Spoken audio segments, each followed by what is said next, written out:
ভাইরে, আপনারা কি দেশি মুকেশ আম্বানির পুত্রকে চিনতে পেরেছেন? উনি হচ্ছেন আমাদের দেশের আরেকজন অন্যতম বিয়ে ব্যবসায়ী, যিনি তার বিয়েতে হাজারখানেক ভিডিও বানিয়ে ফেসবুকে ছেড়ে মানুষের চোখের 12টা বাজিয়ে দিচ্ছে।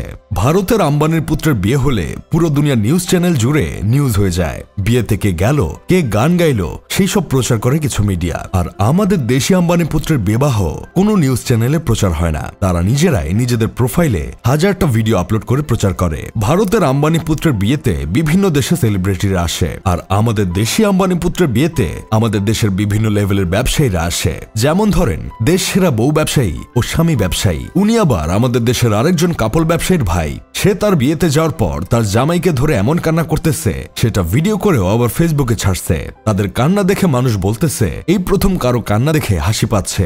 এই ধরনের কোনো ছাপরি ক্রিয়েটরের বিয়ে হলে দেশের আরো ছাপরি কাপল ব্লগারদের জন্য সেটা হয়ে যায় ঈদ, কারণ তারাও এই বিয়ের হাজারটা ভিডিও বানিয়ে ফেসবুকে হাগু করার সুযোগ পায়। বিদেশে গিয়ে how much of this price বলে বিদেশি সেলসম্যানদের কনফিউশনে ফেলে দেওয়া সে ব্লগারকে দেখলাম বিয়েতে গিয়ে খাবারের রিভিউ দিচ্ছে। যে যার মতো পারতেছে ফেসবুকে ভিডিও করে ছাড়তেছে।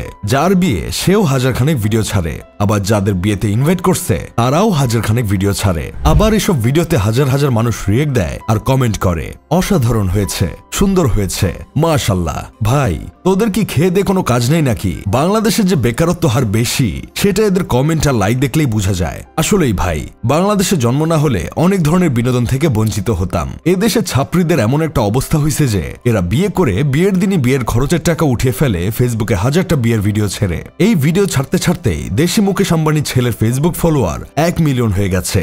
সেটার জন্য লাফাতে লাফাতে বিয়ের মঞ্চ ভেঙে ফেলার মতো অবস্থা করে ফেলছে। এটা কোনো কথা ভাই? মানুষ নিজের বিয়েতে এই ধরনের পাগলামি কিভাবে করে? যদি বিয়ে করে লাফাইতো বা বউয়ের জন্য লাফাইতো তাহলেও একটা কথা ছিল, কিন্তু বউয়ের জন্য না লাফিয়ে 1 মিলিয়ন ফলোয়ারের জন্য লাফাচ্ছে। বউ বেচারি কতটা হতভাগী হইলে এমন জামাই পাইছে একবার চিন্তা করে দেখেন। বেচারি মনে হয় জামাইয়ের ফালাফালি দেখে নিজেই বোকারানি হয়ে গেছিল আর ভাবতেছিল কোন পাগলের দরবারে এসে পড়লাম। এজন্য একবার বলছিলাম বাংলাদেশের জনসংখ্যা যে 40 কোটি ছাড়িয়ে গেছে সেটা এদের মতো লোকের ফলোয়ার আর কমেন্ট বক্স দেখলে বোঝা যায়। অনেকেই সেখানে দেখে কংগ্রেচুলেশন জানাচ্ছে। মানুষ কতটা বেকার হইলে এই সব জায়গায় গিয়ে কংগ্রেচুলেশন কমেন্ট করে। তবে যাই বলেন, আরো একটা কাপল ব্লগার পেতে যাচ্ছে বাংলাদেশ। এসব দেখে আমার বন্ধু কেরামত বলতেছে এই ধরনের ছাপরি ক্রিয়েটররা যদি বিয়ে করতে পারে তাহলে আমি আমার আত্মবিশ্বাস আবার ফিরে পাইলাম। আমিও বিয়ে করতে পারবো। শুধু একটু বেহায়া হয়ে ক্যামেরার সামনে এসে যা ইচ্ছা তাই ভিডিও করে ফেসবুকে দিতে হবে।